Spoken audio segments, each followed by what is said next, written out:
Hello, everybody. I cannot believe it. We actually have a Comic-Con to talk about that's making huge waves. We have an award winner with us, two of them, as a matter of fact. And we have C co-hosting, as always, and we're going to talk about immortality. And we're also, very importantly, going to sit around and talk about what we learned during the Great Pause. But before we can get all to that, we need to do an intro. So let's see. What intro should we use? I know we have to do a warning because, it's here. Ed's got a potty mouth. Ed, every time he comes on here, he just says things. I get embarrassed. Yeah. I don't think I've ever heard Ed curse yet. All right, so here we go. Here's our warning. We'll be right back. Warning and disclaimer. The views and opinions expressed on this live feed are those of the guests, speakers, and or hosts, and do not necessarily reflect the beliefs, official policies, ethics, or positions of the content providers, advertisers, additional hosts, and or guests, hosting sites, groups, or entities attached to this programming. Viewer discretion is advised. Be a pair, be professional, be ethical, be authentic, be respectful. Remember, in this industry for comics, be a pair. Art provided by Chris Mad. Look up Chris Mad Art on Facebook today. I did that one deliberately because I have my New York Comic-Con brethren in the house today. Chris Mad, of course, is one of the people who always goes to Buddy Scalera's panels. And with that, I'm going to pass it over to Chris to introduce himself and explain who he is. And we're going to go around the room for intros. Chris Mad, that's me. Oh, snap. I didn't know that was me. Different Chris. I am a Chris. All right. My name is Chris Burgos. I'm right now the writer and editor over at Tales Beyond, my own publishing label that I started during the pandemic, which is a pretty big deal. So we have currently released Runt, which was a kids comic done in first person about an orc trying to make his way in a society that doesn't accept him because he's been cursed not to age past puberty. And then this past end of the pandemic area during December and stuff, I finished up 2 stories in the Comic Book School anthology. One story with J.P. Vilchis called Ragnarok, which ended up winning Best Short Story for 2020 in an anthology. And then I also had an awesome story done by Mike Ponce called Teddy's. And it's the second chapter of a story I created a couple of years ago. That was also in the anthology. And the anthology went on to win Best Anthology of 2020, which is awesome and super stoking. It's like the fires are going right now, and I love it. And Mike is with us today as well. And I can't say enough about his art. He's pretty much the guy that brought Teddy's and just gave it a good push to make it where it is right now. And the story is incredible. I just released the color edition of it on talesbeyond.com. It's issue number 1. It's a full 24-page comic. Go out, check it out. Yeah, that's about it. Hey guys, here with the Morning Joe. My name is Mike Ponce. Thank you, Chris, for the kind words. Flattery will get you everywhere with me. I have been very fortunate enough to have worked with Chris, as he said, on the Teddy's comic and with the Comic Book School Creator Connections Panel 1 anthology. I came late into the game. I've been an illustrator for a long time and kind of moonlighting, and now I'm doing my own thing, trying to develop my own comics as well. And I ran into Chris in the Comic Book School forums and was really fortunate enough to see such a really fun story that was really kind of like down my alley. And I was super excited to do it. And we kind of got together and build it upon that. And I have been very, very fortunate in this whole process to work and collaborate with people like Rob and Chris and work on this. And I've got another one coming up, another story called The Bittersweet for the new anthology coming this year. I'm very excited to finish that because I am in the middle of that. And really just here to talk shop. And I'm really excited to be with like-minded people like yourselves. I'm Ed Davis. I'm the writer of the comic series Immortal Era. Right now, it's currently getting ready to release the 4th issue. The story tells about a world in the future where humanity can no longer die. So they continue to get sick, they continue to age, but it's a messy world where humanity's staying immortal, and my story centers on a group of people on a quest to bring death back into the world. So they want to save humanity by killing them. So right now it's my issue 4 is on its last day of the Kickstarter, and it's also an award-winning series. It won the Originality Award, Best Editing, and my artist won one of the awards as well. So yeah, that's pretty much where all of my focus lies, is just telling this story and getting it out there, because it's going to be a long, involved series with 20 plus issues. So that's where I'm putting all of my focus right now. Hey, morning, everyone. I'm Steve Michael Lanning. You know me. I'm an independent artist done work for Silverline, Continuum Comics, and some other stuff that I can't talk about just yet. You guys also know me as co-anchor on Weekended, and of course right here, and over there on Geek Speak, Geek Insider Mondays, when we talk about comics and all. So that's what you got. I haven't won any awards yet, so give it time. After Reapers this year and after your work with Karma, the art alone should get an award. I'm lazy, so I have a video. Mr. Anderson is the unboxable advocating creator known as the devilish comics creator who will tempt you with his devilish tales. He creates books about fetish, monsters, and more, and offers free spanks and hugs.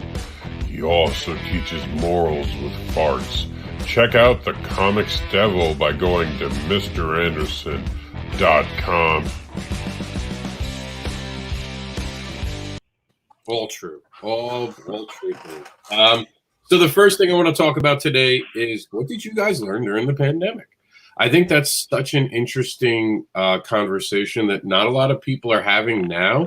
I know that Amazon saw a ton of returns as soon as things started opening up again. I know everyone returned their exercise equipment, but kidding around aside, besides the news telling us about all the pandemic weight we have to drop, talk to me about your experiences. What do you guys think that you learned, and how has that changed you going forward? So who wants to start?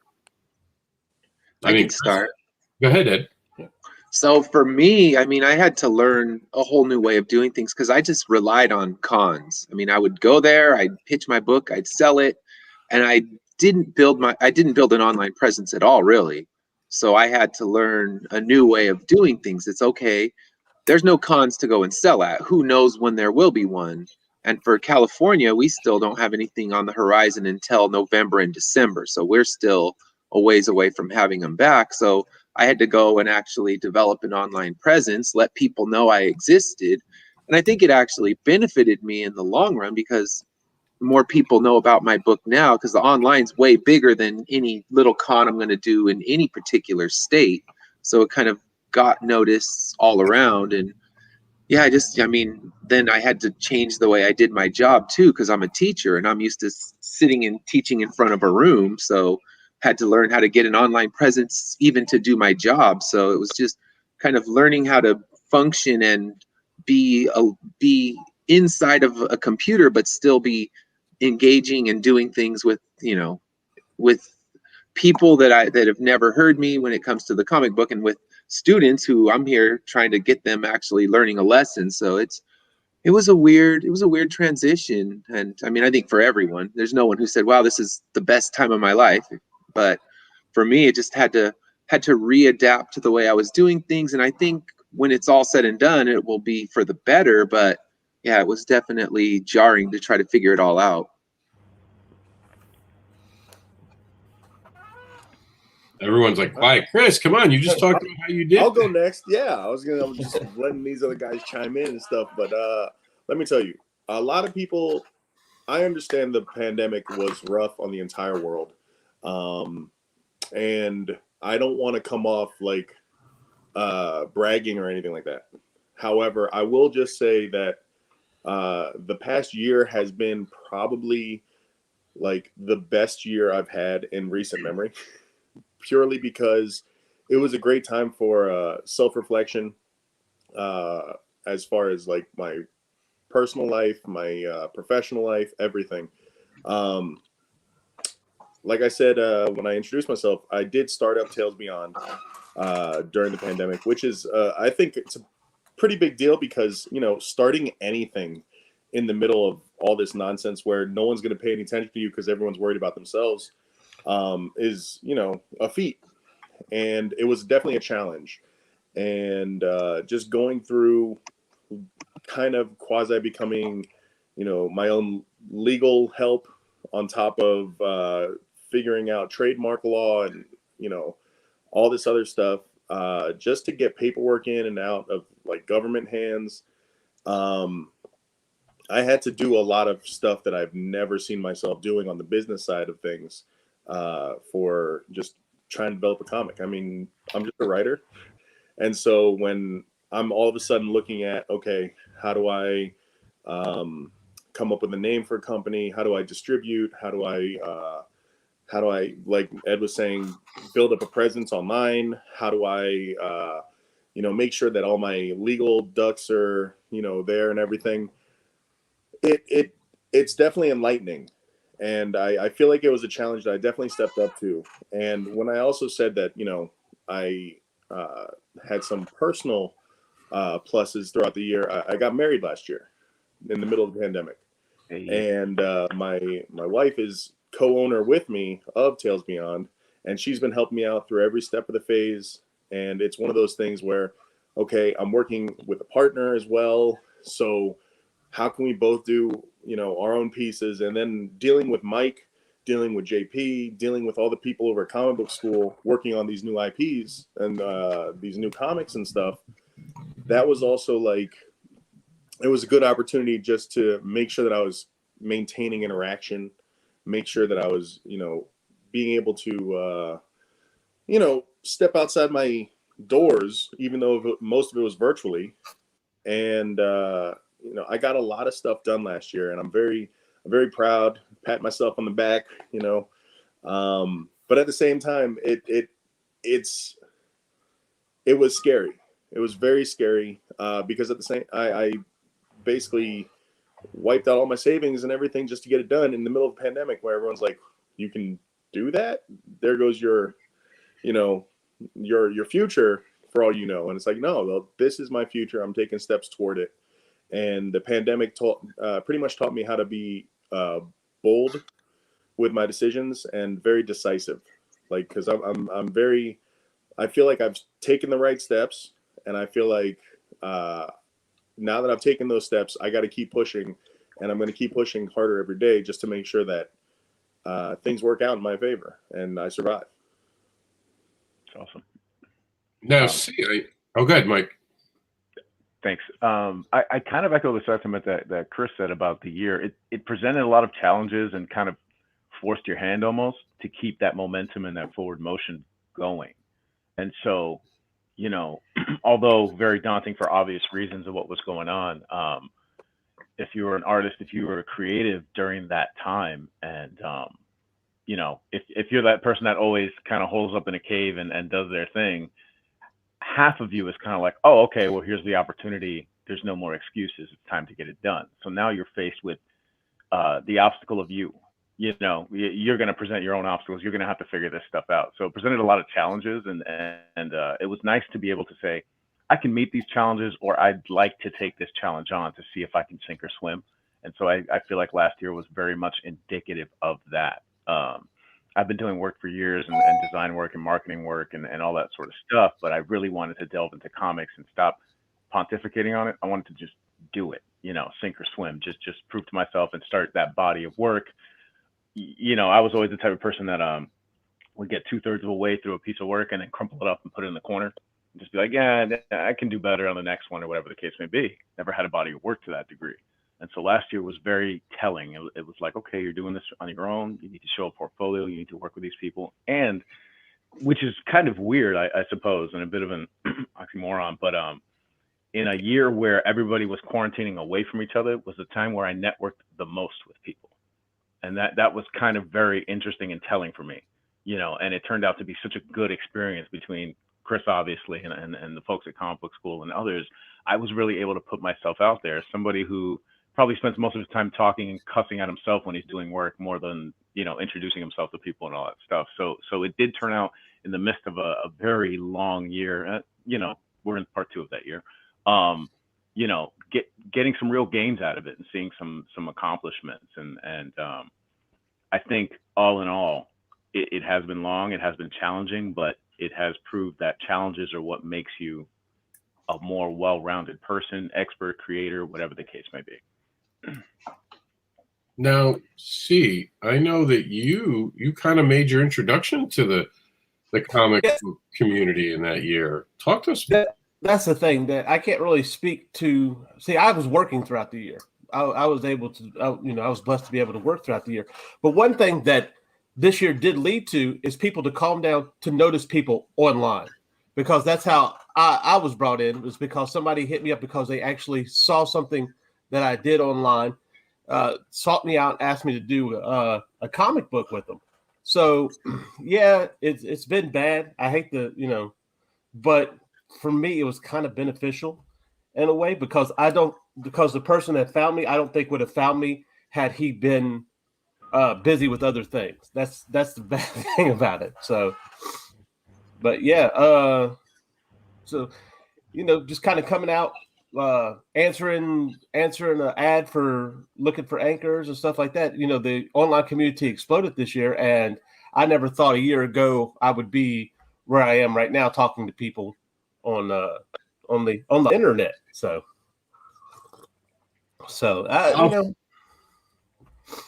it's hard to say, because you hear people say, yeah, they had a good year, and then you hear people say bad year, and people who had a good year don't really want to say, oh, I had a good year. I don't want to say anything. So true. Yep. Because we're sympathetic to the fact that everybody is, been out of work. Everybody, like I said, I was just blessed to be able to work through this. I was blessed to be able to be seen at this point in time. So, if it didn't happen, I don't know if I would be here today, to be honest with you. As horrible as that sounds.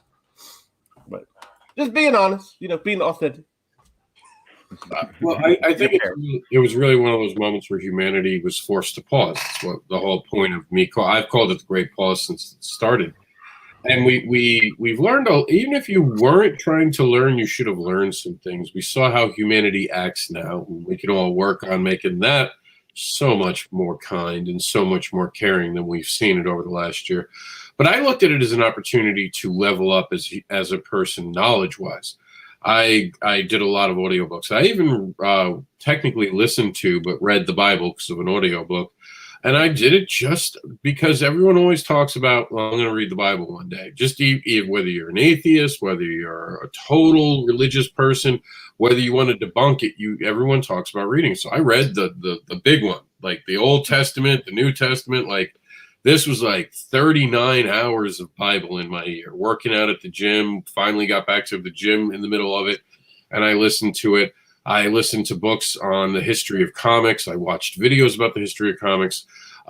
This year, I made sure that I learned I can do every aspect in the comic book industry. It doesn't mean I can do it well. I have an artist credit. Doesn't mean I'll ever try to be an artist again. I can color. I can edit. I can story edit. Everything that there is with comics, I can now do, and I have an understanding of it. And I made sure to learn more about it. I think learning the history of comics became very important to me, especially after we inducted Will Eisner into the Hall of Fame back then. We call it Hall of Creators. And I fell in love with the history of comics I didn't know. And I realized how much of that was hurting me, not understanding where we came from. And it made me fall in love with comics in a whole different, more powerful, more meaningful way. It's like when you date someone and then they start letting their guard down and you start seeing their past and you start seeing how they've accomplished things. I thought it was beautiful. And I love reading about comics. So I spent a lot of my time, I think, trying to level up as a human being. I challenged myself to always get better. And better is the wrong word now, because people just throw it around like they don't care about it. It's like, oh, I want to be more sensitive. No, you don't. You're just saying that because it's one of those words. The truth was, I wanted to be a human being that people looked at and maybe not always liked, but said, there's someone that I can respect. And respect because of their actions. They don't talk about it, they do it. And that's really what I looked at 2020 as the year that you could establish yourself. And I think a lot of people walked out of that year like Chris saw an opportunity, he ran towards it. So many creators early on thought it was funny to put on hazmat outfits. And remember that? Remember that point where we saw, oh, look, guys, haha, this is funny. Yeah. There was, I think, a handful of people who stepped up to try to calm people. C was one of those people, jumped onto our network, got to be part of the news because we wanted to give people the news about comics. We wanted to show that it didn't just end, because all you ever heard was DC and Marvel put their pens down, but we knew that Indie didn't do it. And it turned out DC never put their pens down. That was misinformation that was given out. They had to slow down because of Diamond, and what did they do? They broke up with Diamond. They used it as the moment to break the contract that now has everlasting effects. Will I ever say that it was a good thing what we went through? Hell no. You're talking to someone whose mother, he had to make decisions, life and death decisions, about his mother's condition using FaceTime. And she wound up passing away. That was not a good year. But just because it wasn't a good year didn't mean I wasn't going to make the most of all the extra time. I learned how to become a teacher. By the way, I never want to be a teacher. Little footnote. Well, I never want to do it again. I would rather go to war because that's what it felt like every day. War with the kid you care about, because it's also harder when it's your child. But I'll say this. My son went back to school. Oh, I'm back to speech and occupational. And they were like, he's sitting now. And I'm like, what are you talking about? Like, he sits in the room and he does work. It was me battling him every day that learned to teach him to sit in place and do work. That might not have ever happened. He is further ahead than where he was because he had his dad, who was not going to be as patient as some stranger or a teacher who doesn't really, have that relationship. No, you're dead. Do it or I'll end you. I brought you here. I can take you out. Yeah, I he's sitting down like- because he's scared to come back. That's what it is. Is Dad around the corner? Is he in the closet? But I'll say this about the good things. My son, because of his autism, and he got diagnosed last year. My son, or it was earlier this year. My son, because of his autism, started school at a very early age. He started school at 3. Most kids don't start school at 3. I kind of got robbed having that time with him. I almost felt like I got a lot of that time back this year. I didn't hate having my kid around. I hated being his teacher, but loved him being around. We got so much closer, entertaining each other, having fun, doing little projects, because we were stuck inside like a lot of you. We went out once a week to restock. My sister worked through the whole thing. Frontline retail worker, stayed on the front line. Not enough credit is given to retail. I have a retail background. Nothing but love, and I love the fact that when it came down to who was an essential worker, every one of you who ever looked down at a retail worker realized how much more important they are day in and day out than you are with your pencil-pushing jobs. Just remember that next time you want to crap on someone for making sure the world stays stocked and you have food in your fridge, how important all those little minuscule jobs were. How many times you go to McDonald's as the big meal of the week because it was the only thing out? Let's not forget those moments. Let's not forget that all those workers risked their lives. We heard about people dying at Walmart, at Target. They all risked their lives at a point where we didn't know how to handle it. We weren't sure, and they showed up to work anyway. We don't give enough credit for that. That's what I learned. I learned that heroes just don't have badges. They're the people who kept us fed. And I, to this date, will never look at retail workers differently. And I was a retail worker for most of my adult life until I got hurt. I respect the fact that we finally got to show on how important retail really is to this world. Because think about it. Amazon never stopped. Comic books, like indie creators, look, we put out a anthology despite 2020. Ed put out another Kickstarter or two despite it. C actually made work that he's now going to be credited for. No one had to stop. There was so much of this panicked nonsense that I think certain people were, and Buddy, to his credit, was one of those guys. We met at least 2 or 3 weeks, right, Chris? And we talked about how scary it was, but we talked about the future beyond it. It was always talking about the future beyond it. And what I learned is that there are certain people I no longer follow and have kicked off my friends list because they thought it was funny to make fun of the pandemic, and they thought it was that. And I found myself having a better group of friends who follow me on Facebook after this outside of it. And it wasn't like I was trying to be like rude. I'm not talking about the politics. Please don't send me a message about, the government lies to you. Look, the government lies to you every day, kids. is what a government is supposed to do. They're always going to lie to you. That's just the truth. But here's the truth, too. People were really dying. That was a fact. I know people who died. I didn't get to go to my mother's funeral because of it. So if you're going to sit around and tell me it's all a hoax because your small town in, like, Oregon, where there's nothing but trees, hasn't been affected yet. I grew up in New York City. I have friends in New York City. They told me how bad it got. They told me how that city was brought to its knees, something that I only saw September 11th do. And a blizzard every so often. But the blizzards were fun. We went out and had fun.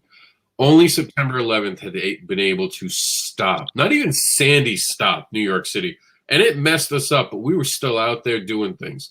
I heard about it. I knew how scary it was. I think we have to dig into our humanity and stop being the animals we've become. And I think 2020 showed us that. And I hope if anyone learned anything, it is the fact that you all reached out to each other. You were all scared and you tried to find like-minded people. Some of you got bad hobbies and did really stupid things. You know, like some of you went to the wrong groups. Do not find echo chambers for like hate speech. I'm just saying it doesn't become better because 12 people agree with you on the internet. But for the most part, I do think a lot of people learned how to breathe and how to talk to each other. And I am more excited about the future because I see South Carolina Comic-Con. I see my friends showing me pictures, see people out there. I don't get to see their smiles on their face, but their eyes show it. Their eyes show that smile because there's still that mask. I see people pointing in pictures. I see people buying comic books. I see our future. And when we have this moment right now is the pause stops and we're restarting. We have to start focusing on how we treat the people we keep not just around us, but the people who we influence around us. And remember that during this pandemic, it was those that made you feel the most comfortable that you followed the most. So understand the power of that humanity and try to be around people, you know, and Chris knows this, be around people who make you want to achieve more like Chris did. Chris saw it and he ran for it. I can't get my arm right. He ran for it and he like he said, he's like, oh, well, I'm just going to try this. Let's see. This is my dream. And he ran towards it. Those are people I want to be in a room with versus the people who are constantly talking to me about Marvel and DC don't know how to make comic books. They're never going to make good comic books. They're horrible. Excuse me. When was the last time you read a Marvel or DC book? 15, 20 years ago when they were good. Yeah. Get off that soapbox for a minute, and there'll be this perspective you've never had before. Yeah, try reading something. I mean, just for a minute, just give it a try. You know, like I get it. You're old and you learned the internet, and now you think this is a place that you can have those thoughts out loud you weren't allowed to have for 40 years. It's really not, because what we saw is those people begin to get not canceled. Canceled's the wrong word. The more important word was ignored. I think a lot of us learned to tune these people out. The people with the rhetoric that kept, you know, there's a difference between going on and having fun and being silly. We get silly often on the news. We say things that we probably should. We have little innuendos, the right word choices here and there. Yeah. You can have fun, but there's no reason to drag anyone down. And I hope that lesson was taught because we lost so many lives over something. I don't know if we could have done anything different to make it better, but something that taught us that something that we couldn't even see on our hand could bring us to our knees. And I really hope we learn that and we start supporting each other. That's why comic book school, I think, is such a great asset. There are so many new creators. When I started out, comic book school wasn't doing what they're doing now. Are you kidding me? I would have loved what they're doing now. It used to just be like, here, you're in a panel, go make a comic. And you were like, I took all my notes. I hope I get it right. No, now you get substance help. You get people who are constantly there for you. You get a community on a community board that can answer all of your questions. You have to step up. This is a carrot moment, guys. You know, if you want the carrot, you got to run towards it. If you know, the horse can be shown the water, but it has to drink. You're the horse. Go take a big gulp. So I do think. Does anyone else want to say anything else as we're wrapping up this segment of it? I think you said it well. I mean, people just need to be respectful and nice because, man, that the last election we watched during this pandemic showed us the ugly side of everybody. And like, yeah, we just need more unity in the world and more nice. I mean, it got so ugly. I said if it weren't for the fact I was running a Kickstarter in November during the election, I would have turned off my Facebook and all my social media because it was too much to bear at times, because it's like I wasn't taking a side. I was just watching both sides attack below the belt nonstop. It was just, a nonstop barrage of ugly, and we need less ugly in the world. We need to bring back the good stuff. Absolutely. Yeah. Absolutely. Yeah, I think people forgot that you can agree, you can disagree, but at the end of the day, we all still have to inhabit the space together. And when you lose sight of that and your focus is too narrowed, you're going to lose everything. You're going to lose friends, you're going to lose family, all of that. And it's hard to see us because, of course, we're in our own little world and looking at our own little devices. And so that narrow view, that's why I think it was such a challenge last year. And that's why I think it was also very beneficial for a lot of people, us included, I suppose. At the end of the day, it's both harrowing and also extremely, I guess, educational, is the way to put it. I think if not for last year, I still would have been thinking, I got to do this all myself. I'm going to write and do my art and do it all myself and not show anybody. And I learned last year, you can try to do that and you might get somewhere, or you can start your think tank and work with these creatives and people that inspire you. And you're going to see this whole different side of yourself and what you think you're capable of than what you can achieve. And everything just starts snowballing off of that. And you can't do that when you're siloed by both your creative work and by your thinking, so I think it was really important. Yeah. And that's exactly it. Learning to disagree respectfully. That is the somehow we lost that. We lost the ability to disagree respectfully. And yesterday I saw The Joker, and I'm going to take a couple minutes for this because The Joker seems like one of those interesting movies. I hated The Joker. It made me depressed. I thought it was the worst thing ever done to a comic book movie. I thought it was these artsy types who came in and were like, "Ooh, this would be a great moment to do all of this." And I will never say anything nicely about it. I'm going to stop myself now. Even with that warning, if I keep going, it'll be a rant for 20 minutes. The reason I'm bringing this up is understand I grew up in a household where there was, we'll call it troubled times with a parent. I saw certain things. And I don't want to say trigger because trigger makes me sound like an out-of-control person who can't be handled myself, and I'm not trying to downplay anything because I know people really do get affected by it, but I'll admit I was affected by some of the things they showed in there, and I was like, this is like a snuff film that is just trying to make you feel horrible about life. Like I've watched the Kirk Douglas film, no, Michael Douglas in Running Falling Down. Yeah, Falling Down. That was amazing. Like even as a kid, I was like, let's rebel. But the Joker didn't make me feel like rebelling. The whole time I was like, where's Batman? That's all I kept asking. Where's Batman? Like him touching Bruce like that? Are you kidding me? Nuh-uh. Bruce would have whooped your ass even at that age. Like, I don't know. I was just so torn by it. So I reached out to a friend and I told him, State asked me a year ago about it. And I was never going to watch it in front of Jax. Jax wasn't away. And he told me how much he loved it. And he told me why it mattered. And we went back and forth. I never got mad at him. I didn't hate him for having a different opinion. I grew up in the 90s where all we did was argue with each other. None of us had like internet on our phones, so we never knew who was right. You know what I mean? No one knows if we were right or wrong. I've gone on my whole life for years thinking I'm right about something until one day someone brings it up again. I'm like, oh, let me Google that. And you finally get the answer. Your whole worldview is shattered. Yeah. But even still, this whole fighting thing, it has been in comics for years. Mm-hmm. You get they back all the way Stan Lee, Jack Kirby, who came back together before Jack died. But also look at Peter David and Todd McFarlane. If you ever get a chance to go see that debate right there, of course Todd makes a spectacle out of it because they take it seriously, but not seriously enough to sit there and just hate each other constantly.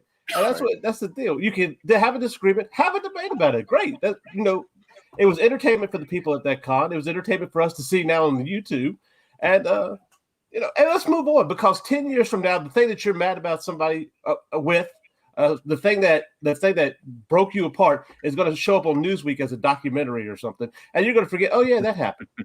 It's not going to even matter anymore. It's true. No, it's true. And I agree with your views on the Joker. By the way, I got to put it out there. So just to make you feel a little bit better, I completely. It's like like you said, a snuff film cosplaying as a comic, and it's like, wait a second, we could have done this separately, and it would have been fine. Like it, yeah. There was no point to call it the Joker, and even if it weren't called the Joker, because sometimes, like Fantastic Four, this is going to be very unpopular. The newest Fantastic Four film, I liked.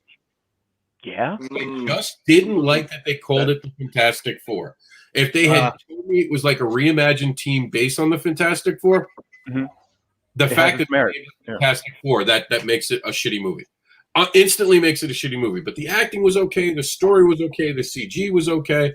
So there are moments where I can look at a film and go, hey, it's not for me. Like even Teen Titans Go. I hated it when it first came out, but now I love it. Me and C were talking about this recently. I love it now because my son made me watch it. But I'll still hate SpongeBob for the rest of my life. But I can give it the fact that SpongeBob clearly is a quality done. Whether I like it or not, they care about it. They do it right. There's quality. The Joker was just like someone mad about comic books trying to take a stab at us. I felt like everything about it. I felt was like, well, it spun out of Martin Scorsese criticizing Marvel films. Because no offense to Scorsese, who's a genius, he does one of my favorite movies, Goodfellas, but it's not your kind of movie. It's not your cup of tea, Scorsese. Just walk away from it. That's fine. It's not your type of movie. It's a popcorn movie, and people enjoy it. That's all that matters. But it spun out of that, and it came into let's offer Scorsese a comic book movie and see how he would do it. And then he doesn't even do it in the end. It's somebody else who directs it and just kind of gives lip service to all of Scorsese's work. And that was it had nothing. It had nothing to do. If it was based off of a graphic novel or something that, because we've seen iterations of Joker. Yeah, but do you know what they said? It was based off The Killing Joke, which was blasphemy.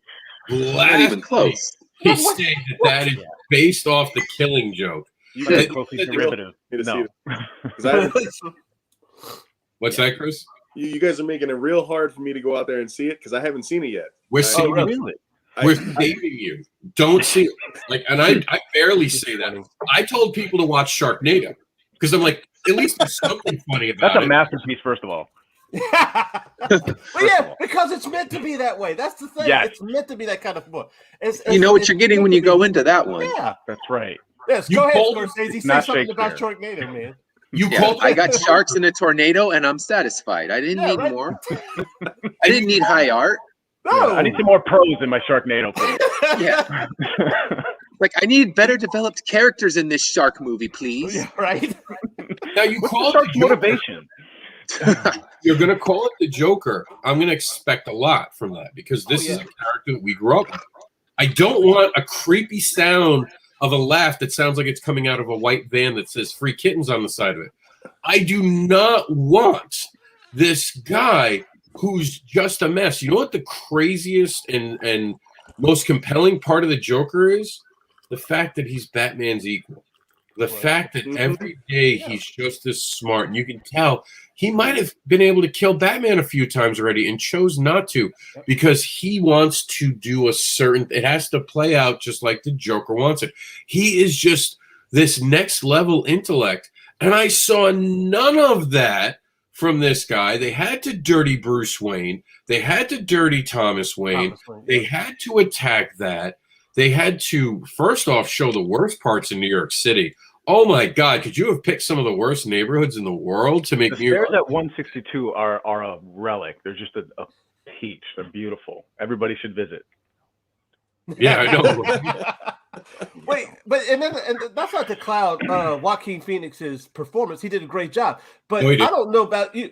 You don't think so? As far as as what he was playing, no. You're thinking as far as the Joker. I'm talking about the role that he was given. It's the same way that I feel about Jared Leto. I think Jared Leto's a good actor. I don't like the role that he was given as the Joker. That's what I mean. Yeah. Wait a second. Hold up. If you're talking about that last 5 minutes of the Snyder Cut? No, I'm talking about Jared Leto as an actor given what he's given. In Look, fairness, I'll be honest. I didn't like the Snyder cut either. So, Yeah, I'm with you, T. I'm with you. I can't get that time back in my life, and I'll leave it at that. Oh no! wow. Yo, Wow. that hurts. Look, yeah, let me show you a bit of Snyder cut. That's everyone's. That's it. That was no 4 hours later. Yeah.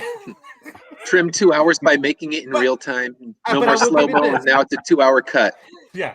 Well, see, here's the thing. This is what I'll say about it. And again, it's the same thing I say about Jared Leto and Joaquin Phoenix. It did a better job of giving us better characters. It did a better job of doing it, but the storytelling was just drab. That's all I'm saying. And I could give it that respect. The same way you could give SpongeBob respect, I could give the Snyder Cut that respect. And that's what I'm saying about the actors. Joaquin did what he was given. No. I bet you Joaquin don't know nothing about the Joker. I bet you he had. I would be surprised if he sat down and read a Batman book. I would. To me, honestly, it seems like Joaquin didn't care about the role at times. Maybe. Like because if you cared about the Joker, I'm sorry. The literal guy who did 50 Shades of Grey said that after reading the book that he felt like he had screwed up taking it on. Like he admitted it. I've never seen him turn around and apologize for the Joker because it made the money it did. Joaquin doesn't give a shit about the Joker. That's not what I'm saying. But that's my kind of point. Yeah, I love him as an actor. I don't have a problem with him as a human being. I would watch a movie he's in. I just think for this role, he was trash acting.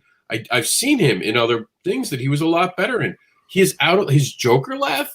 Oh my, that's just, I can't describe to you how clenched my anus became listening to that laugh. I actually broke something internally, I believe.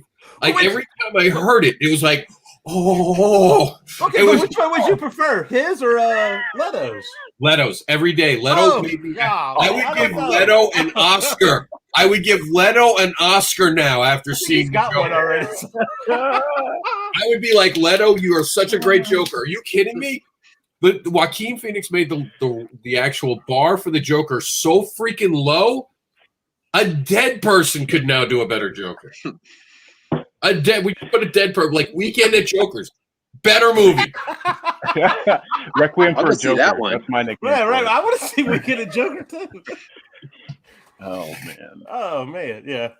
But it's funny because notice everyone in this room like can talk to each other, not at each other. No one tried to make someone like attack each other, you know. And I've always said it, like, you know, you're friends when you can make fun of each other. And I think the internet doesn't realize that, and they try. Like this year, or 2020, I had a few people who acted real crappy, and I just unfriended them.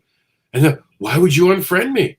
I'm like, because you acted this way. Oh, it's just the internet. It's not real. I was like, what about it's not real? I never understood that. What about the internet is not real? Did I really have to pay for the electricity to use it? Yes. Did I really have to pay for the Wi-Fi? Yeah. Did I have to pay for the device to be on it? Yeah. Did I have to pay with my time to be part of it? Yeah. And I explained to the person, I'm like, you wasted my time and you made the experience something I don't want to repeat. That's what friendship is. Wanting to continue that experience. And I have people who fight me all the time. Josh Stahl, who I know Chris knows, we go back and forth all the time on topics. He's respectful. He's always genuine. He is passionate as hell, and there'll never be a day that I don't want to hear his opinion. No matter how crazy I might think it is, and I disagree with it, he's going to put it out there, and he's going to say the same thing about my opinions, but he's also going to say, I respect Rob because he's honest and passionate. I want to be around people who think different than me. I don't want to be in this echo chamber. I want to hear different points of view. And we've talked about politics real quick, and I'll say something really unpopular, but it's true. As the world grows up, you all have to realize that the politicians don't care if you believe in them or not. It's not a freaking team sport. Stop wearing jerseys. You're not getting tickets to anything. They don't care about you. I'm not telling you not to vote or not to care about the actual policies and all that. Yes, you're as a voter should be taking all that serious. Never doubt you. But there's no reason to call someone a name because they don't because they don't agree with you. There's no reason to try to attack a person because they have different beliefs than you. Mm-hmm. And there is certainly no reason to just blindly follow someone. If you know someone is lying, don't go with them on the ride. I mean, there are just certain things that we know. There's that Florida guy who's like, I didn't have sex with a 17-year-old girl. I don't know what you guys are paying for right now. And there's all this stuff coming out. And he's just like, nope, I'm innocent. And everyone knows, man. Like, we're all like, sure, dude, just And I mean, New York's got Cuomo. Do I need to say more? So these are your politicians. Remember the next time you're really getting heated at someone on the internet, who you're really defending, someone you really don't know. Because these stories, when they come out, you know what no one ever says? I can't believe that person would have done that. I've never heard that when something bad happens with a politician, right? Everyone goes, oh, yeah, shit, I can see that. Well, yeah, he's a politician. Of course it's going to happen. Like what you would hear is like, I just found out this politician never took a bribe or ever let a lobbyist go near him. You'd be like, oh, what? Never? Wow, that would be shocking, That'd be real shocking news. That's front page news right there. So when it comes to politics, unless you're running for something, keep it to yourself. And this comes from someone who, when I first got hurt, I spent a lot of time arguing about politics. It didn't matter how right I was, and I use quotations because what do you write? You're basing it on something you searched in Google, and you look for something that sides with you. If you're like me, maybe you agree, and I've admitted when I'm wrong because I find better stuff. Most people don't do that. Most people find that one article from Jimmy John's special news site, how killing an elephant helps actually deforestation. And you're like, what? But no, this proves my point. So here we go. Jimmy John is right. Stop doing that. I'll find something to prove you wrong. Google. All right. How is Senator Kelly wrong? That's how you Google. Yeah, pretty much. It's the misinformation superhighway. People don't realize that. Like, just because it comes out of your phone to your face doesn't mean it's right. There's this thing called research and this thing called confirmation. Try it out. And go ahead. I was going to say, I spent the entire political election just debunking both sides. I'm like, I'm just going to get facts and prove whatever they're saying is wrong. That became my fun thing to do because, like you said, neither side's right, and nobody's ever going to change their political affiliation because some asshole on Facebook saying something. They're like, you know what? I never thought of it like this. That rant changed my life. I'm going to switch sides. It's like, no, they're just yelling into the wind, and everyone's yelling into the wind at the same time. So I just thought, all right, I'm just going to be the research guy, and I'm going to debunk everything every side says. So people thought I'd debunk one side, and they're like, oh, yeah, you're one of us. I'm like, nope, I'm going to do your side next. I'm just waiting. Just all I'm going to do is just kill you with facts. You know what I did during the election? I made comments. Drank? Yeah, well, I did that too. I was running a big Kickstarter right through the whole cycle. I don't play with politics, and there's a reason. My threads are literally, and Chris has seen this.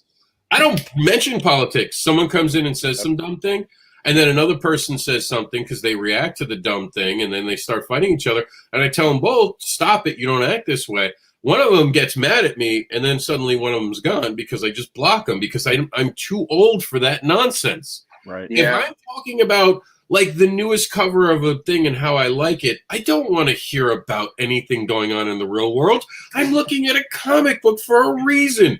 If I wanted to talk about politics, I would just go to one of your threads and talk about politics because I have some friends who talk nothing but politics, and they keep commenting, Rob, I don't get why I keep losing followers. I'm like, because your politics became more important than your fan base. I don't care. Look, there's a reason I write fetish, monsters, and more. You see that more? That more is so important in my tagline. That more means that I will write anything I want. That more establishes that I'm looking for a giant audience to entertain as many human beings on this planet that will allow me to. And I can't do that by telling them that I'm right. Some kid from Queens is right because I have Google? Because I went out and I read something? No, that's not my job. There are people paid to do that. My job is to entertain. We're entertainers. And just like Scarlett Johansson recently said, entertainers should keep their mouths shut. Yeah, that works. We can talk about entertainment. Yeah. Sure, let's talk about the Joker. That's in my wheelhouse. I get to talk about the Joker. Yeah. I get to be an expert about the Joker. Why? Because I've bought the comics. I've read them for years. Being a fan of decades makes you an expert on how you feel about something. And that I'm allowed to have. And what gets me is there's so much to harp on the joke, but there's so much material you could have drawn for that could have made a good movie.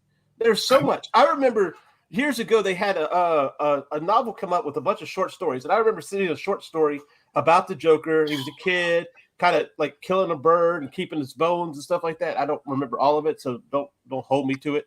But it would have made a more fascinating story than what they gave us in that movie. Yeah, that was in that Joker anniversary one where he meets the kid who keeps the bones and sees kind of a kindred spirit. He was going to kill the kid's dad and let him live. Yeah. Maybe so. Yeah, maybe that's what it was. It's been, look, I was in middle school. This has been. Yeah, I just reread it. Ago. That's why I just picked up a Joker anthology and reread it because, yeah, like you said, you want to see some good Joker, so you go and pick out the stuff that actually made you love the Joker. I don't know. When I was a kid, you wanted to see this, before X-Men came out. You had that X-Men TV movie, but we're not going to talk about that. Generation X. And you saw that stuff, and you're kind of like, okay, yeah, I want to see a good X-Men movie. They had talked about it for years before they finally came out with the Hugh Jackman one. But I don't ever remember saying, man, I'd like to see a comic book movie win an Academy Award. I don't remember saying that. I don't care. I just don't. I'll be honest. I care. No, in all seriousness, I care. I do as well because it gives a sense of legitimacy to comic book readers and the world outside of the the nerds. But I spent my entire life not having to worry about what they say. I don't give a damn now either. That's how I feel. I agree with C. The only reason I care is because I know it'll piss them off. I'm all for a disruption. I'm all for we won an award. As long as you don't lose your soul in the process, like that's the thing with the Joker. Like you feel like you're losing your soul of it because it's a great. Again, if it didn't have the Joker in any way tied to it, and it was just a story of a man like falling down a kin, it's a it's a tour de force movie. But then you skin it and you put this light skin on it, and then like it wins the awards because it's still a good movie. But does that now direct the entire genre of comic book movies in that direction? And now do the producers want to only pay for movies and that, are we losing our soul in that trajectory is where it gets a little tricky, I suppose. I don't think that affected anything. I don't think you'll see a lot more too many comic book fans, like in the industry as well, came out against it. I think that they get their one and done moment. Mm-hmm. I really hope and move on.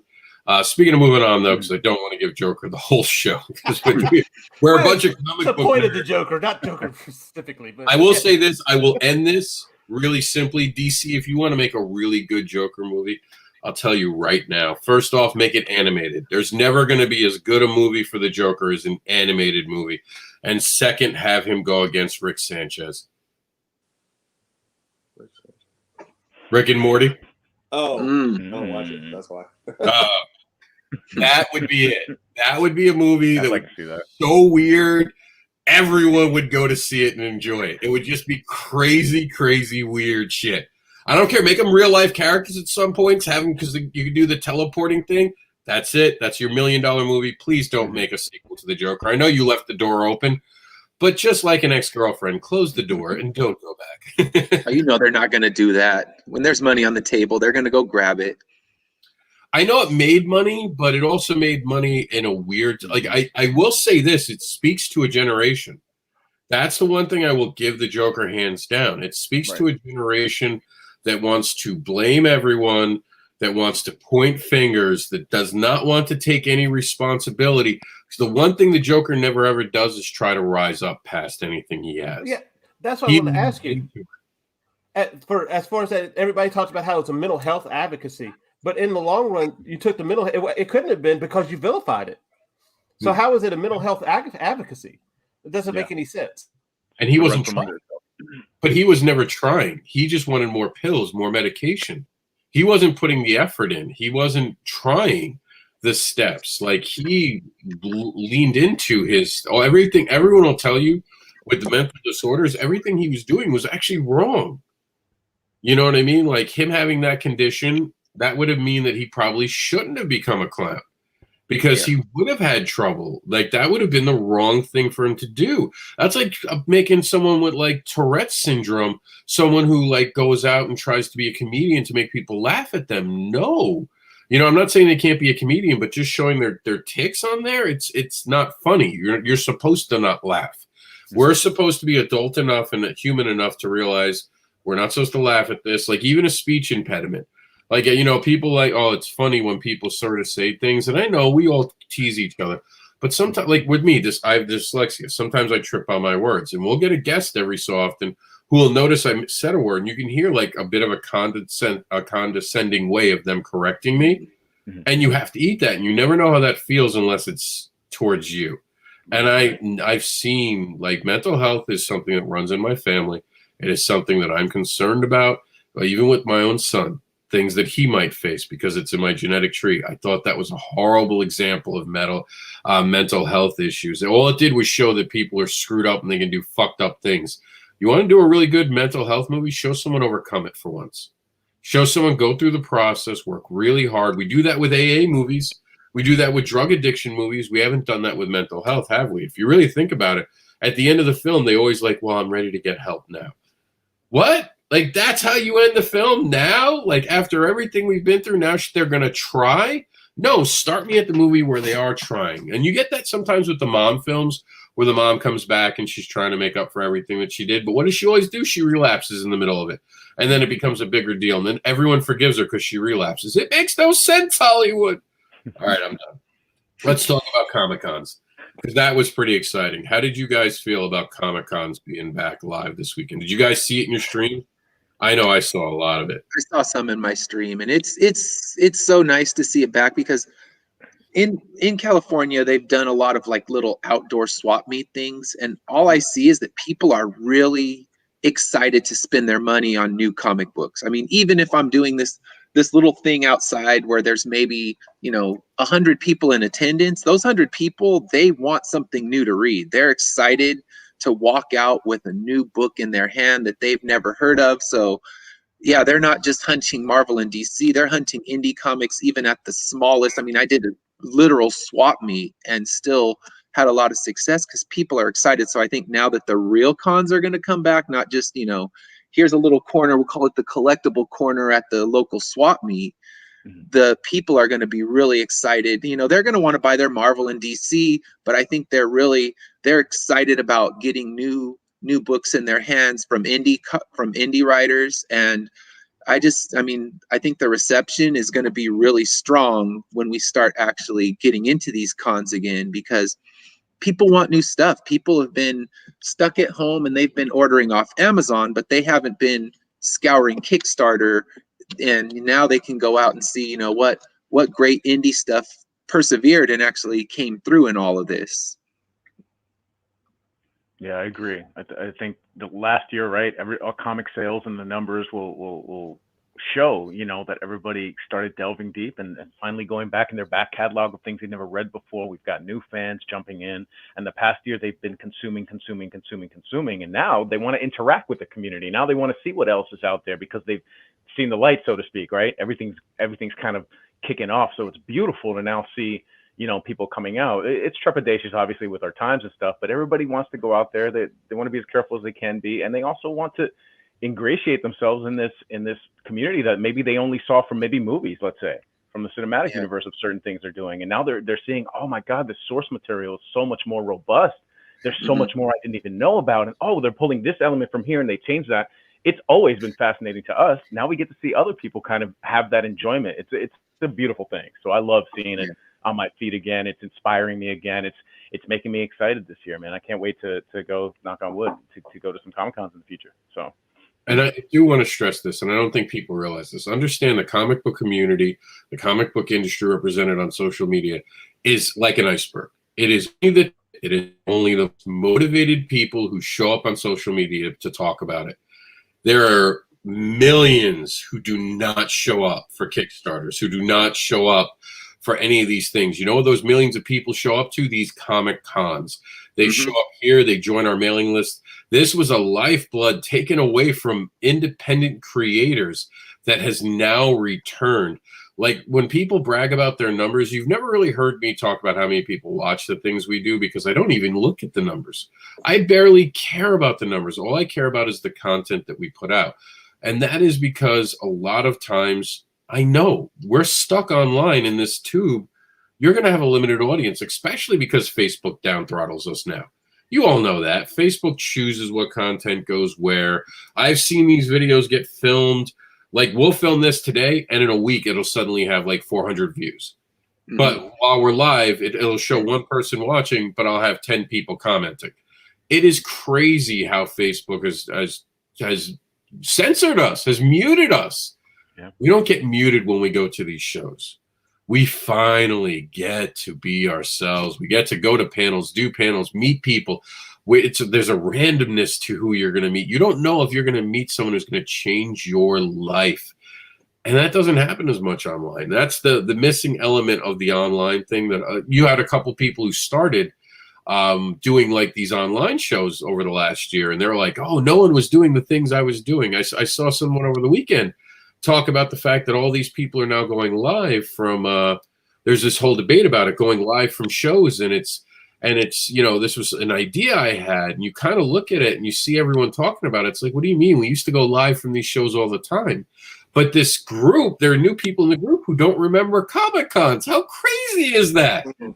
How like, we're talking 5 years have passed. No, this isn't lost. Yeah. This has been just 1 year, but there are literal people who are like, well, why are all these people going live from cons? Because that's what we did. Yeah. When did you show up? And I'm seeing cons, you don't understand, bring people to show up to these communities. Because I'll tell you, a lot of people left these smaller Facebook communities because of the toxic behavior. Ed was talking about this last year. Too many creators became very toxic online and stopped. I can't tell you how many people I know who send me emails now or check in on me and go, I don't really do Facebook or social media anymore because people are so toxic. When you're there and you're with another human being and you can feel the energy of another human being, people act so much differently, so much cooler, and it's a pleasure to be around people. I am so excited. By the way, this is Andrea's actual profile. We're showing off some of his stuff, and he's out there. So and these are the guys that suffer too, with the ones that like to do the cosplay, that actually put work into their costumes and stuff, and like to go out and show it. And because you take this out, you could go out in the middle of the street and show it, but they're taking it someplace where people are going to appreciate it, and they really suffered this year from not being able to do that. Because I don't know about y'all, but one thing that makes a con is seeing all the cosplay, seeing what people are into, seeing some of the inventive things that they come up with, like a male Sailor Moon, including the skirt. I mean, that's just, and it's what makes a con that you can't really do online. Yeah, I can sit here in a Cyclops costume, but it's just not going to have the same effect as being out among other people. Yeah. It's the fans. Like the entire concept of a convention, in my opinion, is all about the actual interaction between the fans and the creators. And without the fans actually having that, interaction, the con just doesn't exist. So I appreciate that for the past year, a lot of these conventions were doing these internet conventions and everything. I personally didn't hit up a single one because a lot of times I've seen these people already in person talk about the same stuff that they were talking about on the screen, but there was not going to be a level of, let me ask a question or something. Let me get some, 5 seconds of your time or whatever. And it's all about that fan, the idea that fans can actually have a presence, and the presence of the fan is what makes the conventions, it's the heart of the convention. It's what really matters, in my opinion. And so my boy Dennis Knight, he actually hit up a convention in Brooklyn. He had a table, I think, a month ago or so, and that was a pretty big deal. Convention, I think it might have even been February, but it was one of those like, wow, okay, people are putting up tables again, people are getting ready, people are starting to do this.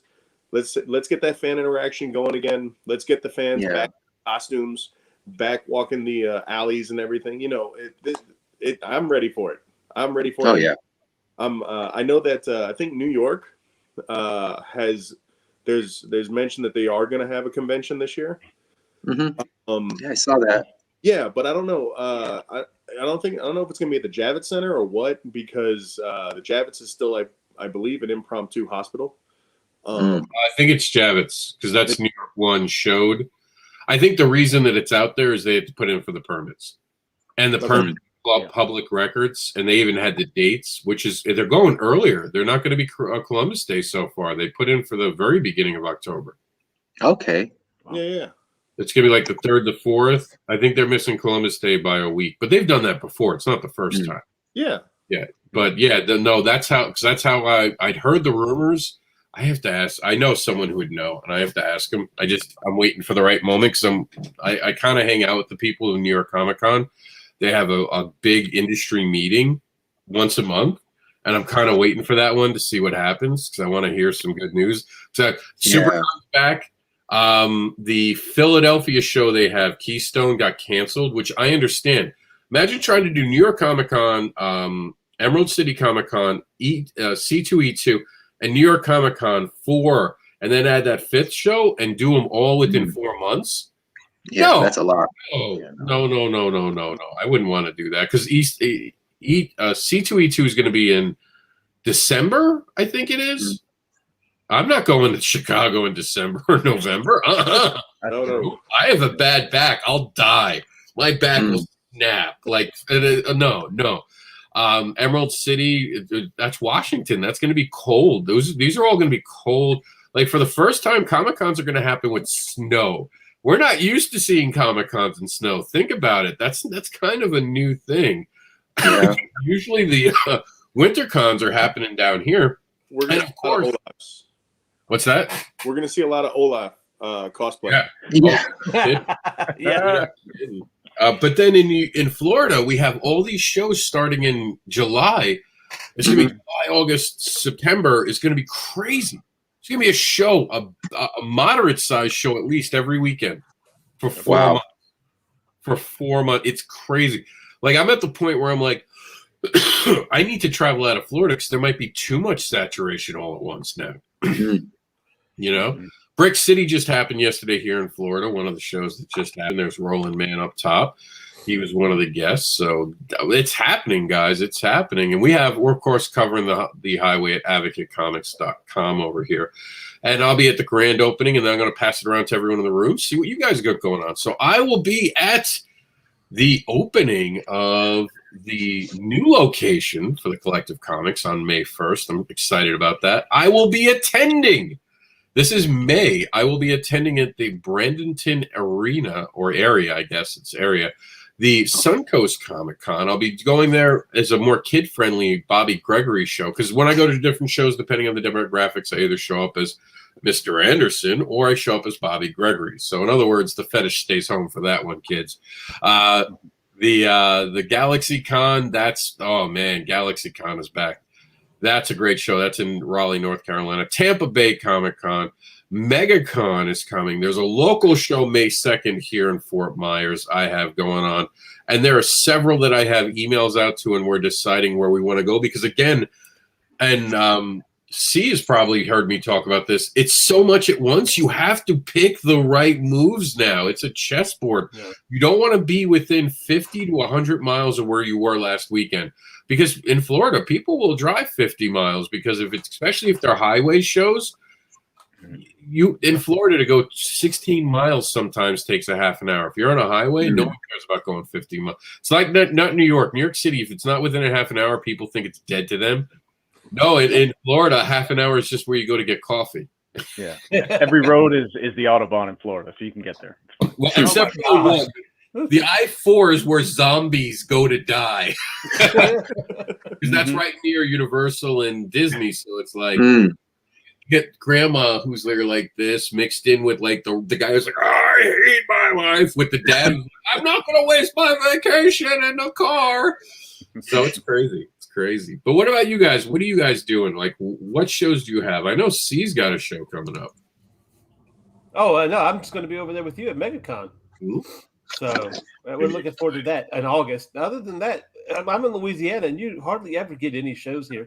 There's about 2 shows, maybe once a year, big shows, and then of course you got a little bit of some of the library stuff here, which is good. But other than that, we're kind of barren down here, believe it or not. You get the Wizard World in New Orleans. I've always done it around the New Year's weekend, which I think is not a great thing to do, but because I can't. I just had Christmas. I can't make that, and then sometimes in Lafayette. But other than that, we don't really have too many cons here. So we're going to be trekking it down there. I do. I have gone to Comic Palooza at Houston a couple of times. So they're about 4.5 hours away. So you still have to plan for that. But yeah.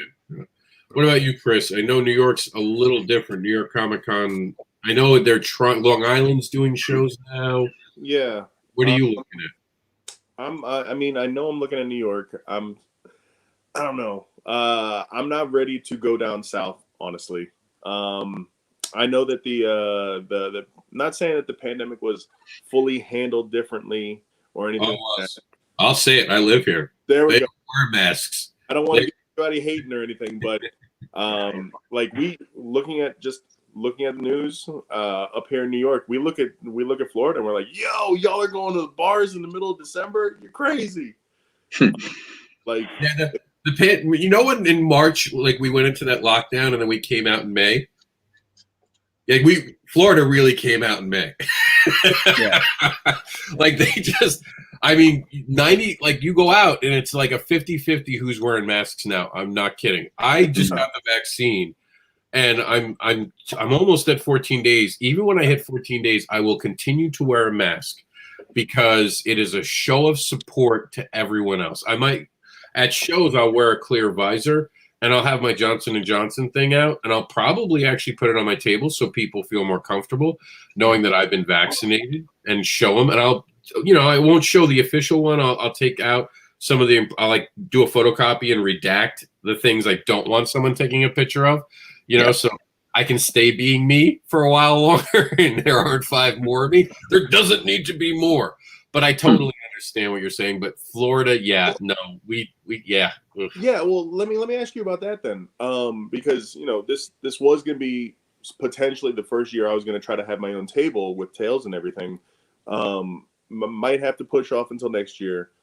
Do you think that's the way to go? As far as like, do you think people are going to have their tables and their spreads and basically have like a sticker that will say "My table's safe" at it or something, just to give people that extra? Because that's a really good idea. But I will now that he said that, I'm definitely taking that idea.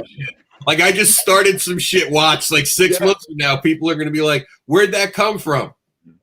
It's called the Rob stamp. Yes, I'll give you full credit, but yeah, I'm sticking that right on there. Like you said, knock out the stuff you don't want them to steal your identity with, and then put that right on the table. Like, yep, vaccinated, safe. How didn't people think of this one already? Like that was the first. I got that so I could do that. Are you kidding me? Like, so when I travel, I don't get shit. Like, because there's going to be a cop who pulls me over now. Yep. Because I know there are other states and they're going to be like, "You're traveling. Why are you traveling?" And I'm worried about that. I'm legitimately worried about leaving Florida, and I'm a native New Yorker.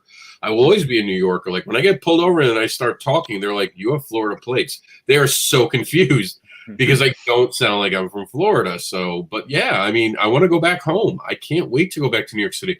I spent 36 years of my life never knowing anything really outside of New York City. The longest I was away from New York City was 4 or 5 days.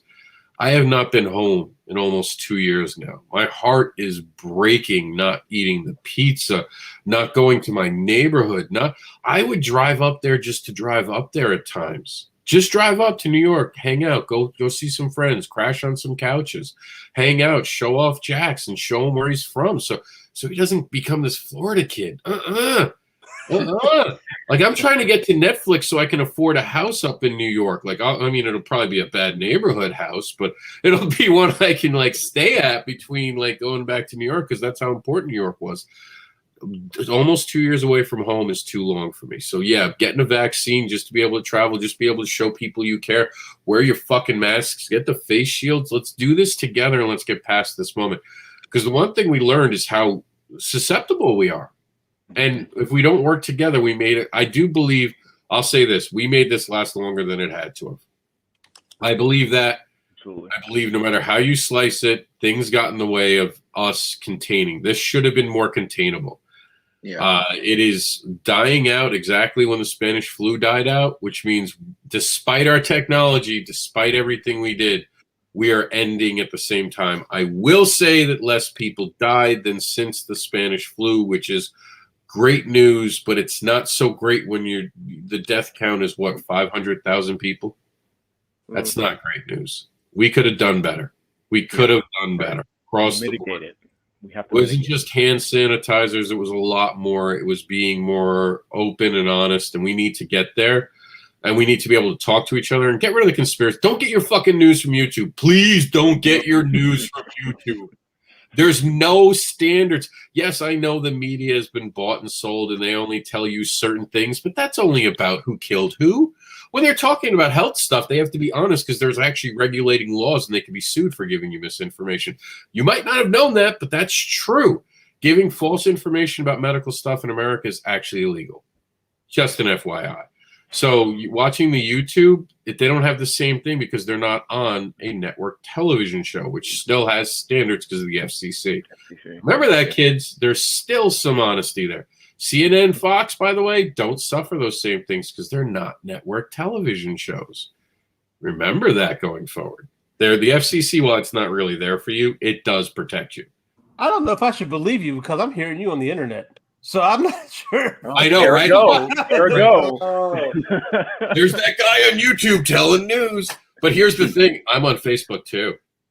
And they haven't kicked me off yet. So you know I must be real. And everything on Facebook is the truth the first time it comes out. So. Everything on Facebook is you can trust me. I'm a devil. A devil doesn't lie to you. They just tell you the truth and make you submit to it. Vote Chris, yeah. So that would be my suggestion. Get that vaccine sticker, like proudly put it up, like I got vaccinated. You'll get every so often someone who comes over and goes, "Oh, you trusted that shot?" And you just very nicely go, "Yeah, I don't. Yeah, I got the shot. I don't see anything wrong with myself, and I'm fine." It's just there's this weird hand feeling like it's popping out of my back every so often, but otherwise I'm good. Just tell them you're enjoying your new tail that grew out with the vaccine and move on. I got the shot and I got the Johnson & Johnson one and I was all excited about my mutant power and then they told me it didn't use the RNA. I was like, wait, I don't get the mutant power? Yeah, the Pfizer one has Terrigen in it. You got to read the lines. And you know what? Every time I go near a computer, I now get AM radio perfectly. What about you, Mike? Do you have anything planned con-wise? As far as actually having a table, no. I'm sorry to say. I'm still kind of when it comes to comics, I'm building my own body of work to have that. I'm excited to do it, but I'm playing my time. However, I am going to bounce through as many as I can in Florida like you as possible. I'm in the Tampa area, so I'll definitely be at Tampa Bay Comic Con, going to MegaCon, probably going to jump over to Orlando as well. I was thinking about doing Dragon Con as well, actually. So I'm trying to really make the rounds. And by virtue of, Chris and I's work, with the Creator Connection anthology, I am making it my mission to be in New York if New York Comic Con is going. So I got to be able to high five Chris in person. I'm going to need a running start because apparently he's a lot taller than me. But I need to go ahead and meet him, high five him and Buddy and the gang over there. So that's kind of my mission there. I'm hoping to have something built up that's less of a design portfolio, more of my comic stuff soon. So hopefully I'll see you as well, Rob, at least at MegaCon. I'm going to make it a point to drop by and bother you. So. Oh, I'll definitely be at MegaCon as long as the J&J don't take me out. Of all the things to take me out, imagine that does. He tried to do something nice. See what happens when the devil changes his spots. Ed, what about you? I'm going to be doing locally a lot of just little kind of outdoor swap meet style ones. In October, or actually, I am going to be at Tampa Bay in July. We're going to be taking our vacation and kind of bookending that with the Tampa Con. So I'll be at that one. Nice. And then I'll be at Vegas in October, and then Los Angeles Comic Con, and there's another local one, Ontario Con. I'll be at those ones in December. So can't say I'm looking forward to trying to sell books in December because I know it's a hard sell, especially one of them is the 18th and 19th. I'm thinking you can't get more unideal than right before Christmas, but I'm going to be out there. And yeah, I'm looking forward to Tampa because I've never done a con outside of California. So I wanted to try to branch out and start trying to put the book out there in different states. So Tampa will be my first out-of-state one, and then Las Vegas after that. And I'm going to try to see if I can fill any more in, but those are the ones that I have booked at the moment. It's wonderful. Now, before we end the program today, because we're just at the end of it, let's talk about Immortal Era. Do you guys want to watch the video? We'll play Backer Pause right now with Ed. So for those who doesn't know, Backer Pause is a show all dedicated to stopping a video when we get bored. So we're going to play Ed's video, and if you guys get bored, all you have to do is actually hit the pause button. So what we would do is we would put up his logo, and you're ending now, right? Yeah, it ends tomorrow. Tomorrow, yeah. So if you guys get bored of the video, all you have to do is raise your hand and we'll come out and we'll explain why you had backer pause. So here is a mortal error. Oh, no. I was like, did I pull it out because it won't make the next backer pause? We have it. We're good. Here we go. Immortality, a dream shared by millions. As the world rang in the new millennium, this dream became a reality. However, it didn't take long to realize that this supposed blessing was the greatest curse ever to befall the world. Fast forward 200 years into a future mired with the curse of immortality. Riddled with overpopulation and dwindling resources, the world is divided between overcrowded cities and abandoned subways. A group of heroes from the underground has dedicated themselves to finding relics from the past, which will explain the condition and restore the natural life cycle. Join us as Ari fights for her life in a showdown that will forever change her and the course of human history. Whether you're new to the world of Immortal Era or continuing your journey, we have options to meet your needs. Regardless, buckle up because it's going to be a wild ride. No, that was perfect. I'm sorry. That my opinion, that was perfect. It told me exactly what I need to know. I am new to Immortal Era, but I understand what it is, and I'm looking forward to seeing the Netflix show when it comes out. So Me too. I don't know. I heard that was great. I heard they got Joaquin Phoenix to be the lead. Hey, it all depends on what they give him to work with. All depends. Yeah. But it looked good. What'd you think, Chris? You know what? I saw this once before last time I was on the show and whatnot, and I just really dig it. I got to get into it, get my own copies and whatnot. But I love the art. It's very dynamic looking, and just seeing that one image of what is like a bullet blasting through the woman's face or whatever, I was just like, yes, this I must read. I'm not saying I'm a glutton for pain, but Teddy's does have its moments where it's like, oh, that's painful. So I understand. Isn't it weird that sometimes when you see like an inanimate object actually ripped apart, you feel the pain? Yes. Like if you take like a teddy bear and they slowly rip the arm off, you're like, oh, and it's like I forgot there was a character that did that. It beat up like a stuffed animal instead of the person in one of the joke films. They're like, stop, I'll talk. I think that feeling is what gave birth to Brave Little Toaster. So that's what yes. What'd you think, Mike? I think it's great. I think to what C was saying, it's concise and to the point. It shows you the beats that you really just are drawn to. And I mean, the minute I saw a decapitated head fused with a bionic spider, I'm sold. You've got me. It doesn't matter what happens after that point. I'm here for that because, well, I mean, it just hammers home exactly what's going on. Nobody can be killed. What's the problem here? And you can just really see the snowball effect, socioeconomically, politically, of how that affects it. And I like the fact that they're kind of going backwards, or at least he's hinting that it's going backwards in the process and trying to reverse this. Like, that's really compelling stuff. I'm really interested. Yeah, it's. Now, can I ask you a question? Now, how long is the series going to be? My original plan is 30 issues, so I'm hoping I can pull that off. Are you going to do a trade? Yeah, every 6 issues we'll do a trade. So right now, that's basically the art team's whole focus is by this year getting our first trade released. So we're trying to get issue 4 is ready to go. Issue 5 is about the artist is halfway done with the book. So he's done the first 13 pages. And now we're looking at him finishing those up by the end of next month. And then going into issue 6 immediately because the scripts are all written. So pretty much what needs to happen is as soon as he's ready, I send him the scripts and he starts the layouts. And then I'm hoping by November or December to actually put out the first trade. And that, from there, every 6 issues, put a new one out. Yeah, because I see you have a catch up for 1, 2, and 3, and 4 on PDF. Yeah. And I was like, I really like to get it physically, but I'd like to get it whenever everything's done.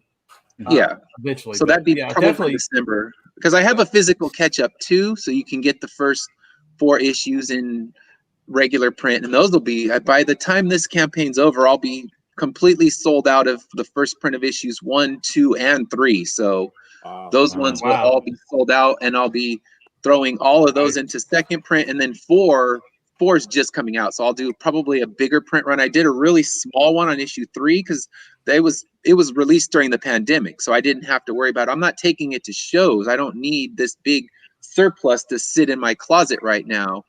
But because of the 2 Kickstarters, I blew through all the ones I printed of issue 3. So now with issue 4, realizing that it will be coming out for cons, I'll do a more standard print run on that one. Nice. Wow. Nice. Yeah. If I may, just as somebody who can appreciate from a perspective, somebody with a marketing and art direction degree, your tagline is textbook perfect. I love it. It tells you everything you need to know about it. It poses the question and it makes you want to know more. A hero's quest where the only way to save humanity is to kill them. Just on that alone, I want to know more. Like, what are you saying right now? What are you telling me? Sorry, I just wanted to give you kudos. It's fantastic. And I'll give kudos to Rob because I had an original pitch and he's like, say that aloud. It doesn't sound quite right. So I just started, whenever I'm running, that's when I go out and try to process, all right, what can I do better? So I just had thought, I need a good tagline because he told me that's not good enough. Let's just keep working on it. So finally I was running. I'm like, only way to save them is to kill them. And I'm like, I got it now. Okay, there's my tagline. And when I did a couple of those little outdoor swap meet cons, I said that in my pitch and it would get a little chuckle and they're like, that sounds so cool. So yeah, it was Rob making me realize, okay, what I was saying wasn't good enough. How am I going to fix this thing? And that's where it came from. So thanks for that one. That's that testament to backer paws right there. Yep. It's about, and that's when it becomes a community, when we start helping each other out and to do better, because it all reflects on us. As far as indies are concerned, it all reflects on us when an indie does well, and it reflects on us when an indie does bad. So we want to make sure that we help people to achieve that, and it looks awesome. Awesome. Really does. And for everyone who watched today's show, you get a free copy of Creators Connection Panel 1 Anthology, now available at comicbookschool.com, where you can get the award-winning Chris Single Shots story that Mike was part of. You can get my actual creative journey. You can see how much I had been affected through the process of creating and comic book school and how it inspired me. Maybe one day we'll get C and Ed to be part of our group because we're trying to build this into something big every year where it is just showing creative fortitude and the idea to just come together to create. I actually had 2 of my artists drop out on me, so I'm now scrambling, but that's my normal thing with this. Apparently I always have artist things, and it's nothing against them. One of them just lost a parent. Feel horrible about that. I told him, yeah, I absolutely understand. Drop out. I get it. Take care of what you need to. The other actually is dealing with COVID. And I was like, yep. I mean, if you feel better, swing back around at the end of it. Tell me. They weren't doing very well with it. And I get it. Sometimes real life gets in the way. Yeah. This is one of those times where we're doing this. I don't want to say free. Free is the wrong word for this, because you're part of something that is a real life community. You get to meet people within the industry. We just are hanging out with some big names. I mean, Chris, do you want to talk about the big name coming up just in 2 weeks? In 2 weeks. Oh God, I've got so many dates.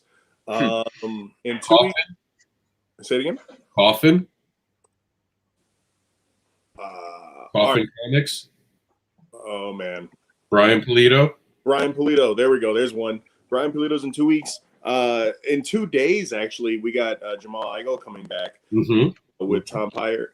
And then I know in a month or two, coming in at the beginning of June, we got Michael Dolce coming in. So, like, there are some big names coming in. They're talking about all sorts of stuff. One guy's coming in talking about Kickstarter. Some other people, like Jamal, that's coming up on Tuesday. Jamal and Tom are coming in talking about this past week. Jamal came in alone, reviewed one of the guys in the community's scripts for this upcoming project that we've got going on, and basically gave him the pluses and the minuses to the script, how it was written, the formatting, all that kind of stuff. Gave his ideas on how to fix things or make things better. He also read into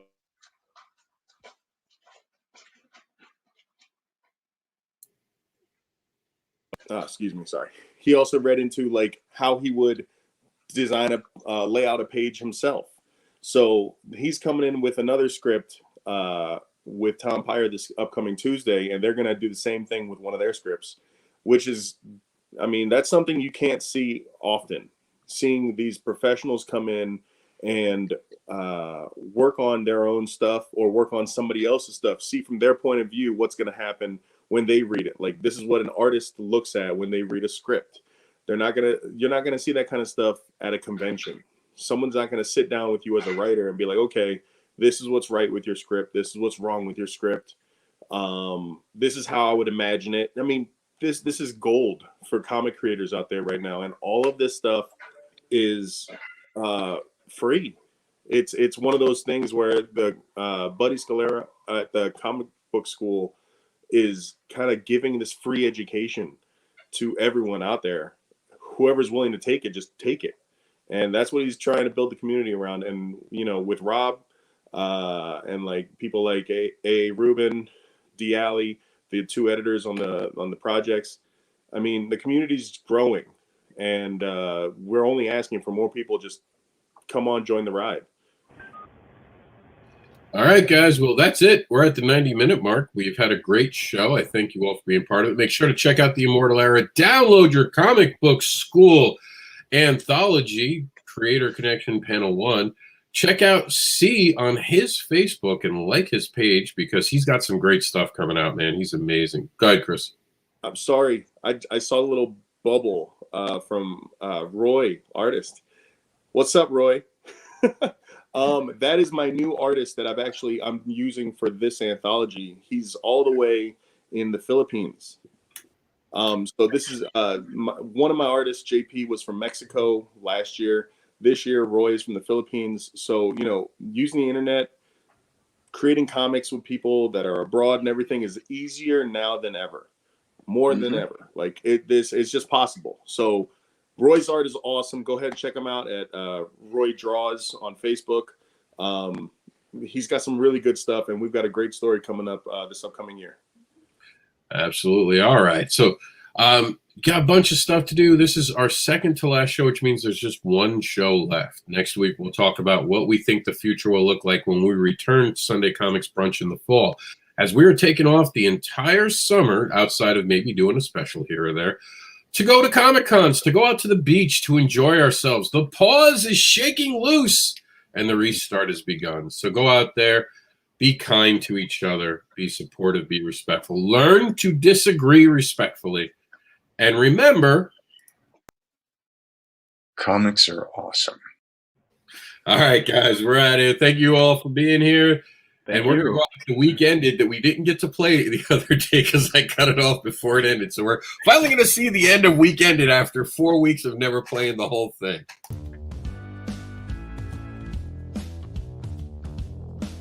All right, guys, go out there and enjoy yourselves. Back at Kickstarter. Go to Indiegogo. Take some time off and relax. Go to a convention. Go to a comic book store and enjoy your time off. We'll see you back here next week for more news coming off the comics